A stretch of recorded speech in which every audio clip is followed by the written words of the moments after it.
Okay, hi everybody. It's April 6th, Monday. I'm just going to take you through my trades for the day. I ended up doing $1,045 on 4 trades, so 1,045 US.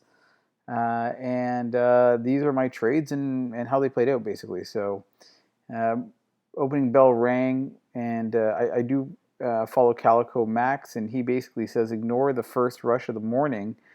So he typically lays off of that. So I did.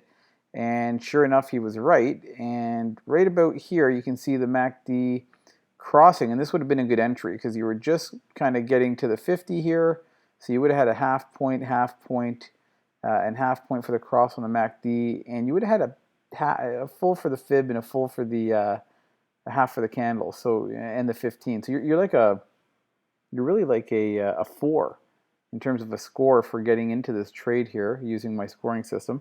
But I didn't know if the 50 MA here, this gold line, was a ceiling or a floor at that time. So I just kind of held off, and it did cost me a few cents because I could have got in over here, 472, 471, 473, and I eventually entered the trade once we broke the 50 MA, and that was in at 478, and I just wrote it up. And to be honest with you, my goal is just $1,000 a day, and I was at 9 cents, and I filled around here at 9 cents, or it might have even been here on this candle here. I sold it because I was getting a little bit of turbulence, and I said, why am I going to risk it if I'm already here? And the goal always exceeds the rule. So I sold, and sure enough, it was a mistake because I could have carried that up all the way to 501. But you can never go broke, I guess, locking in profit. So we locked it in, and we were up 945 on that trade, and then I kind of carried on. So the day kind of went on here. There was a lot of chop right through the day, and it was a little wild because I guess this happened right off the bat, and it was 9:47, and then you know I guess I was starting to get bored over here around 11 o'clock, and I was gonna enter here, and by my rule, like it did break the 15 and the 50, and the fib even, uh, and I had the MACD in my favor coming up, had good strength. You have the TTM coming up and the RSI, so this is actually a perfect score, but I didn't enter, and I'm dinging it actually a point and a half because the 50 MA is actually moving down. So against it trending down, it's always bad. And as you can see, had I have entered here, once I got the confirmation 485, I could have took it to 489, but that was about the ceiling on that move. And then of course it was a big downtrend while we were waiting for this 50 MA to actually reverse the longer term trend. So uh, hung on for a bit longer, and this was a trade that I tried to enter, and I didn't end up getting because I've been doing limit orders, and I kept missing it by a cent, and it kind of ran halfway up to here, but this was a perfect entry, and I tried to play it. I tried to get it at 482. I missed it. 483, 44, 45 came, and that was kind of it, and I wasn't going to chase it anymore. I could have chased it. There was a little bit of turbulence. I would have likely sold it. These are 30-second candles. This is a minute and a half. But this thing scored a 2. Like, it busted through the fib. It busted through the 15 MA. The only thing I had was the 50 left way down here, which would have been my original entry. That's why I didn't want to chase it. MACD had crossed. We were losing momentum. But the momentum was still quite high. It was still at like a 5, so I didn't fully ding it there. But this is like a 2. So we have half, half, that's 1. And then you got this one. So you got really a 2, and it's time to exit on that point, but that carried right through. It would have been nice to hit this trade for the top, even 7 cents. I would have been super happy. It would have been another $700. So I missed that, and that was a little bit frustrating. And everything started to look a little top heavy up here. And so most of this was just sitting tight and realizing that there wasn't an entry that I really could have played. You could have played this here, and this was another.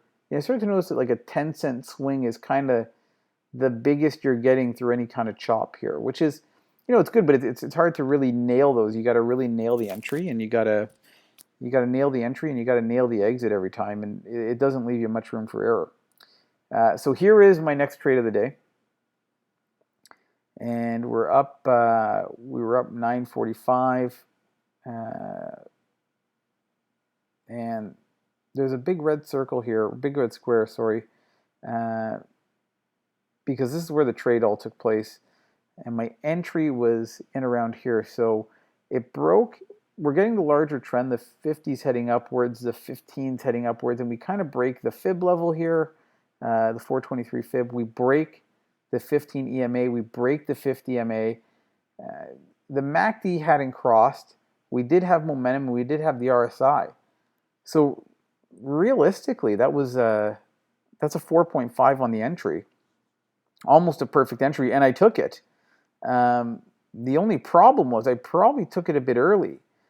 So I was up 9.45 on the day, and I was kind of at my target. And as this played through, okay, it broke the 15, it broke the 50, it didn't break the fib. Let's say it didn't break the fib. So that's, we have 1.5, maybe a 2, because bouncing off the fib, say this thing was kind of still coming up, like this is really low, or there was in a squeeze, so we can give it another point, it was going to squeeze up, but you never know which way the squeeze is going to go. So let's say that this is a 1.52. I actually sold, and about 3 seconds later on this candle, the next candle was way up here. So the bigger issue with this trade is that I didn't have an accurate risk-reward ratio set. And had I have even set my risk-reward ratio to about 1.27%, 6 cents, I would have never got there. So I tried to defend a little bit too hard, and it ended up costing me a 13-cent run, which would have been just absolutely huge. That would have been $1,400. It would have been $2,300 on the day at this point. Instead, we ended up taking, well, this is a 6 cent loss, but we actually sold in here. I took a 4 cent loss on the trade that ended up being about $420. So I tried not to let that rattle me too much. It was a little annoying because I did pick the right entry point. And so now we were down on the day, and then I was waiting for something to happen during the power hour, and this was looking a little toppy, and I'm going, everyone's going to jump out of JNUG before the end of the day. And sure enough, I was watching, let's flip over here, and let's go to JDST. So thinking that JNUG's about to collapse, and I was watching this, and it was just sitting at this $2 forever. Even when gold was breaking down, you can see this thing was just in a downtrend all day. And all of a sudden, I wasn't really paying much attention, and this thing just started to take off. And I scrambled and bought 20,000 shares and picked up a quick 3 cents. And it wasn't based on any kind of entry or anything. I could see that it just started to literally rip with volume. We were getting 3-4 times the volume in here, and clearly I knew that everyone was dumping. I didn't know how high it was going to go for, so I took another $600, and that finished us at 10.45 for the day US, and I was happy with that. Although we could have got much more out of that move. And conversely, back at JNUG, at the end of the day after that was done, it ripped right up too.